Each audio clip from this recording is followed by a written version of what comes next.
శ్రీ గణేశాయ నమః. శ్రీ గురు దత్తాత్రేయ నమః. ఈ వీడియోలో మనం ఈ రోజున డిసెంబర్ మాసంలో సింహరాశి వారికి ఎలా ఉందో తెలుసుకుందాం. సింహరాశి మఖ 1, 2, 3, 4 పాదాలు, పుబ్బ 1, 2, 3, 4 పాదాలు, ఉత్తర 1వ పాదం సింహరాశిలోకి వస్తాయండి. ఈ రాశిలో ఉన్న స్త్రీలకు పురుషులకు ఈ డిసెంబర్ మాసం యోగదాయకంగా ఉంది, అద్భుతంగా ఉందని చెప్పుకోవచ్చు. గ్రహ సంచారం బాగుందమ్మా. గతంలో కంటే బాగుందండి. మీకు గతంలో ఎన్నో సమస్యలు ఎదుర్కొన్నారు, అవన్నీ కూడా మబ్బు విన్నట్టు విడిపోయి చెప్పుకోవచ్చు. గోచార రీత్యా మాత్రమే, కంగారు లేదు. కాదు ఆరోగ్య విషయంలో జాగ్రత్త అండి. ఆరోగ్య విషయంలో మాత్రం జాగ్రత్త, ప్రయాణంలో జాగ్రత్త, కొత్త వాళ్ళతో జాగ్రత్త. ఇక ఆర్థికంగా పర్వాలేదు, ఆర్థిక లావాదేవీలు పూర్తవుతాయి, ధనం ఏదో విధంగా చేతికి అందుతుంది. ఈ మాసం మీరు సింహరాశి వారు కొన్ని రుణాలు చేయడానికి అవకాశం ఉందండి. రుణాలు చేయడానికి అవకాశం ఉంది కొంతమంది రుణాలు తీర్చడానికి అవకాశం ఉంది. కాకపోతే ప్రయాణంలో జాగ్రత్త అండి. సింహరాశి వారు ప్రయాణంలో జాగ్రత్త. ఇన్సిడెంట్స్ అవ్వడానికి అవకాశం ఉంది, చాలా జాగ్రత్త.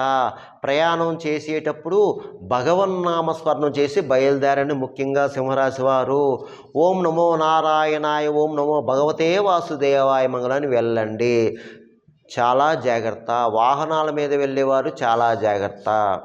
ఇకపోతే మీకు ఈ మాసం మిగతా విషయాలు అన్నీ బాగుంది. ఒక రకంగా అదృష్టయోగం చెప్పుకోవచ్చు. శుభాలే జరుగుతాయి. మీకు అశుభాలు అయితే జరగవు, శుభాలే జరుగుతాయి. ఇక ఆర్థికంగా పర్వాలేదు.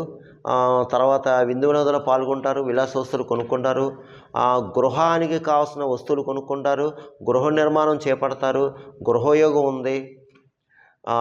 లేదంటే గతంలో గృహ నిర్మాణం చేపట్టి కొన్ని అవాంతరాలు వచ్చి ఆగిపోతే అది మీరు పునః ప్రారంభించవచ్చు. అలాగే వాహన యోగం కనిపిస్తుంది. పాత వాహనం మీ కొత్త వాహనం లేదా డైరెక్ట్గా కొత్త వాహనం కొనడం జరుగుతుంది. అలాగే శుభకార్యాలు అంటే శుభకార్యాలకు హాజరవుతారు. కొంతమంది అయితే గృహంలో మీ గృహంలోనే శుభకార్యాలు జరగడానికి సావకాశం కనిపిస్తుంది. తర్వాత దైవ కార్యాలు పాల్గొంటారు, తీర్థయాత్రలు చేస్తారు, దైవ సంబంధించిన వ్యవహారాల్లో పూర్తి చేస్తారు. అలాగే సంఘంలో పరపతి పెరుగుతుంది. గతంలో కొంచెం గౌరవ మర్యాదలు పోగొట్టిన వాళ్ళు ఈ మాసం మీరు పోగొట్టుకున్న పరపతి, గౌరవం, మర్యాద పొందుతారు. ఇక పెద్ద వాళ్ళని కలుసుకుంటారండి ఈ మాసం. మీరు పెద్ద రాజకీయ నాయకులను కలుసుకుంటారండి. అలాగే ప్రభుత్వ సంబంధించిన కార్యాలు కూడా మీకు పూర్తవుతాయి. అలాగే మీకు ఎప్పటి నుంచో ఎదురు చూస్తున్నారు ఒక వ్యవహారం గురించి, ఒక కార్యం గురించి, అది కూడా మీకు దిగ్విజయం అవుతుంది.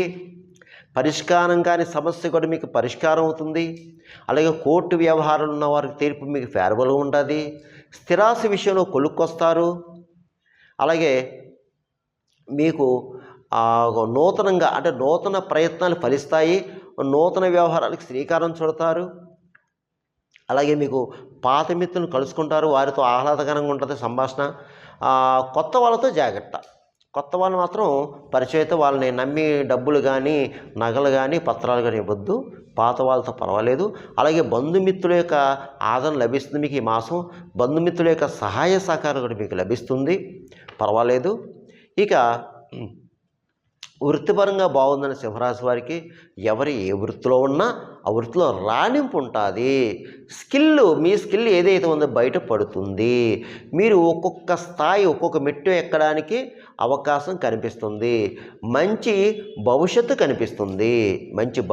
కనిపిస్తుంది. కానీ మీరు ఏంటంటే కొంతమంది ఇందులో కొన్ని ప్రయత్నం చేశారు, ఆ ప్రయత్నం ఫలించలేదు. అలాగని డీలా పడిపోవద్దు. ట్రై అగైన్ మళ్ళా ప్రయత్నం చేయవయ్యా. చేస్తే తప్పకుండా సక్సెస్ అవుతావు.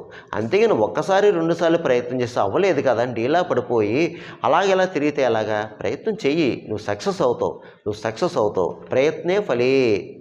ఇకపోతే ఇందులో రియల్ ఎస్టేట్ రంగంలో బాగుంది. అలాగే స్పెక్యులేషన్ లాభిస్తుంది, మోటార్ ఫీల్డ్ వరకు బాగుంది, అలాగే ప్రైవేట్ కాంట్రాక్ట్స్ బాగుంది, అలాగే సినిమా టీవీ రంగంలో ఎవరైతే ఉన్నారో మీకు బాగుందండి. అన్ని రకాల డిపార్ట్మెంట్ వరకు బాగుంది. సువర్ణ అవకాశాలు వస్తాయి, దాన్ని ఉపయోగించుకోండి. ఇక రాజకీయ నాయకుల విషయం వచ్చేటికి రాజకీయ నాయకులకి గతంలో కంటే బాగుందండి. గతంలో కాస్త కొన్ని ఇబ్బందులు మీరు పడ్డారు, రాజకీయ నాయకులు. అలాగే కొంతమంది అయితే ఇప్పుడు కాస్త పడుతున్నారు. అదేంటంటే మీ యొక్క గ్రహచారం బాగోక అవ్వచ్చండి. మిగతా విషయాలన్నీ బాగున్నాయి, మీకు పర్వాలేదు. ప్రజలు మంచి గుర్తింపు తెచ్చుకుంటారు, ప్రజాసేవ ఎక్కువ చేస్తారు, ప్రజలకు కావాల్సినంత చేస్తారు. మీకు గౌరవ పురస్కారాలు లభిస్తాయండి, బాగుందండి. కాస్త శత్రువులు ఉంటారు, జాగ్రత్త అండి. మీకు తెలియని శత్రువులు ఉంటారు, మీ చుట్టూ ఉంటారు, కొంచెం దెబ్బతీయడానికి అవకాశం, జాగ్రత్త అండి. ఇక అన్ని రకాల వ్యాపారస్తులకు బాగుంది, కొత్త వ్యాపారస్తులకు బాగుంది, కొత్తగా వ్యాపారం పెట్టుకోవచ్చు, లాభాలు బాగా వస్తాయి. ఇక ప్రభుత్వ పరంగా ప్రైవేట్ పరంగా ఉద్యోగస్తులకు బాగుంది, పై అధికారులతో ప్రశంసలు పొందుతారు, తోటి సహ ఉద్యోగులు కూడా మిమ్మల్ని గౌరవిస్తారు, మీ సలహా తీసుకుంటారు, మీ దగ్గర తీసుకున్న సలహా వారికి సక్సెస్ అవుతుంది. అయితే ఉద్యోగస్తులకి స్థల మార్పు కనిపిస్తుందండి ఈ మాసం. మీకు గృహ మార్పు, స్థల మార్పు కనిపిస్తుంది. ఇక వివాహం కాని అమ్మాయిల అబ్బాయిలు కూడా ప్రయత్నం చేసుకొని మీ ప్రయత్నాలు ఫలిస్తాయి, సఫలీకృతం అవుతాయి. ఇకపోతే ముఖ్యంగా చదువుకుని విద్యార్థులు ఎవరైతే ఉన్నారో మీరు చక్కగా చదువుతారు, చదవాలి కూడా. ఇతర వ్యాపకాలు ఏమి పెట్టుకోవద్దమ్మా, చదువుకున్న వారు ఇతర వ్యాపకం పెట్టుకోవద్దు, చక్కగా చదవండి.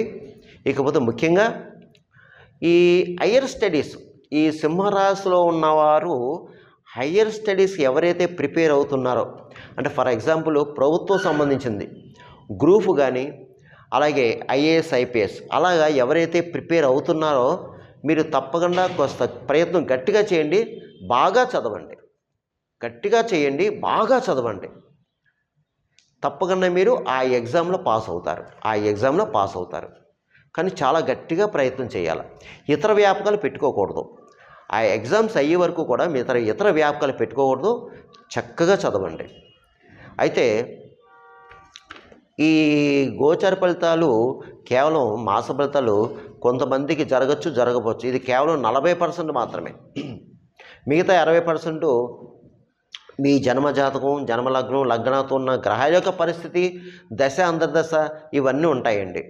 ఎందుకంటే కొంతమంది జరగచ్చు, కొంతమంది జరగవచ్చు. జరగాలని రూల్ లేదు, అలాగని జరగకూడదని రూల్ లేదు.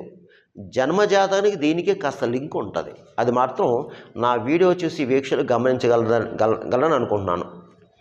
ఇక మీకు ఏవైనా ఇందులో అనుమానాలు కానీ ఏమైనా కావాలంటే కింద నెంబర్ ఉంది, నెంబర్కి కాల్ చేయండి. కాల్ చేస్తే మీకు అపాయింట్మెంట్ ఇస్తాం, తగిన సలహా సూచనలు ఇవ్వడం జరుగుతుంది. ఇక డిసెంబర్ మాసంలో సింహరాశిలో నేను చెప్పిన పరిహారాలు చేసుకుంటే తప్పకుండా మీకు మేలు జరుగుతుంది. ఈ మాసం అంతా మీకు బాగుంటుంది. అది ఏమిటంటే ముఖ్యంగా మీరు ఈ మాసం సూర్య ఆరాధన ఎక్కువ చేసుకోవాలి, విష్ణు ఆరాధన ఎక్కువ చేసుకోవాలి, సూర్య అష్టకం చదువుకోవాలి, ఆదిత్యోదయం చదువుకోవాలి, సూర్య నమస్కారాలు చేసుకోవాలి. అలాగే ఒక ఆదివారం రోజున తప్పనిసరిగా మీరు ఒకే ఒక ఆదివారంలో తప్పనిసరిగా ఒక ఆరెంజ్ కలర్ వస్త్రంలో కిలోంపావు గోధుమను మూట కట్టి అయ్యగారికి దానం చేయాలి. ఆరోగ్య ప్రదాత, ఐశ్వర్య ప్రదాత సూర్యనారాయణమూర్తి కాబట్టి ఒకసారి దానం చేయండి. తర్వాత విష్ణు సహస్రనామాలు చదువుకోండి లేదా వినండి. అలాగే మూగజీవులకి ఆహారం పెట్టండి. మూగజీవులకి అంటే గోవుకి గడ్డి పెట్టండి, పావురాలకి జొన్నలు వేయండి, కాకులకి తీపన్నం పెట్టండి, పిచ్చుకలకి చిరుధాన్యం వేయండి, కుక్కలకి బిస్కెట్లు, బ్రెడ్ పెట్టండి. ఇక ముఖ్యంగా నేను ఒక 4 ఇంపార్టెంట్ డేస్ చెప్తానండి. అది డిసెంబర్లో 4 వ్యవహారాలు ఉన్నాయి. మీరు కానీ చేసుకుంటే మీకు ఇంకా యోగిస్తుందండి. బాగున్న వాళ్ళకి ఇంకా బాగుంటుంది, బాగోలేని వారు బాగున్నవారు చేసుకోండి. అది ముఖ్యంగా డిసెంబర్ మాసంలో చెయ్యి. ముఖ్యంగా డిసెంబర్ 7 శనివారం సుబ్బారాయుడు షష్ఠి అండి. డిసెంబర్ 7 సుబ్రహ్మణ్య స్వామి షష్ఠి. తప్పనిసరిగా ఆ రోజున మీరు ఎన్ని పనులున్నా సరే చక్కగా వెళ్ళి సుబ్రహ్మణ్య స్వామి వారికి అభిషేకం చేయించుకోండి చక్కగాని. అలాగే మీ దగ్గరలో నాగదేవత పుట్ట ఉంటుంది, ఆ నాగదేవతను పూజించండి, ఆ పుట్ట చుట్టూ ప్రదక్షిణ చేయండి, పుట్టలో పాలు పోయండి, సుబ్రహ్మణ్య స్వామి అష్టోత్తరం చదువుకోండి. అయితే దీనివల్ల ఏమవుతుందంటే మీకు తప్పకుండా వివాహం కాని వారికి వివాహం అవుతుంది. అలాగే వివాహం అయ్యి దంపతుల మధ్య సఖ్యత సరిగ్గా లేక చీకులాట్లు ఉన్న వాళ్ళకి కాస్త దోషం తగ్గుతుంది. ప్రేమగా అన్యోన్యతగా ఉంటారు. సంతానం లేని వారికి సంతానం కలుగుతుంది. అలాగే జాతకంలో రాహుకేతు దోషం ఉన్నా, కుజదోషం ఉన్నా అది నివారణ అవుతుంది. కాస్త ప్రభావం తగ్గుతుంది. తప్పకుండా మీరు సుబ్బారాయుడు షష్ఠి, సుబ్రహ్మణ్య స్వామి షష్ఠి చేసుకోండి. ఇక రెండవది వచ్చి డిసెంబర్ 8వ తేదీ ఆదివారం కాలభైరవాష్టమి. తప్పకుండా ఆ రోజున ఆదివారం సెలవు కాబట్టి అందరికీ చక్కగా దేవాలయం వెళ్ళి మీకు దగ్గరలో కాలభైరవ స్వామి పూజ చేయించుకోండి. కాలభైరవ స్వామికి అభిషేకం చేయించుకోండి. ముఖ్యంగా స్వామివారికి ఇష్టమైన నల్ల ద్రాక్షరసంతో కాలభైరవ స్వామికి అభిషేకం చేసుకుంటే ఆయన ప్రీతిపాత్రులు అవుతాడండి. ఆయనకి చాలా ఇష్టం. అలాగే కాలభైరవ స్వామి వడలు కూడా వేయండి. 21, 54, 108 వడలు కూడా వేయండి. దానివల్ల మీ యొక్క కర్మదోషాలు తగ్గుతాయి. కాలభైరవ స్వామిని పూజించుకుంటే గ్రహ దోషాలు ప్రభావం తగ్గుతాయండి. గ్రహాల యొక్క అనుకూలత ఉంటుంది. ఒకవేళ అయ్యా మాకు దగ్గరలో కాలభైరవ స్వామి దేవాలయం లేదండి, ఏంటి పరిస్థితి అనుకున్న వాళ్ళు శివాలయం వెళ్ళండి. శివాలయంలో అభిషేకం చేయించుకోండి.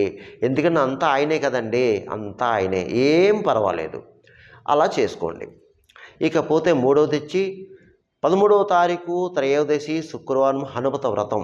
ఆ రోజున తప్పనిసరిగా మీకు ఎన్ని పనులున్నా ఆంజనేయ స్వామి గుడికి వెళ్ళండి, ప్రదక్షిణ చేసుకోండి, ఆంజనేయ స్వామికి ఆకు పూజ చేయించుకోండి, సింధూర పూజ చేయించుకోండి. అక్కడికి వచ్చి చక్కగా వీలైతే హనుమాన్ చాలీసా 41 సార్లు పారాయణం చేయండి.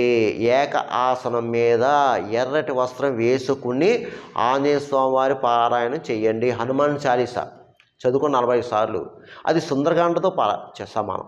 ఎప్పుడైతే 41 సార్లు ఆంజనేయ స్వామి యొక్క హనుమాన్ చాలీసా చేసారో అది సుందరకాండ చేసినంత ఫలితం మీకు ఉంటుంది.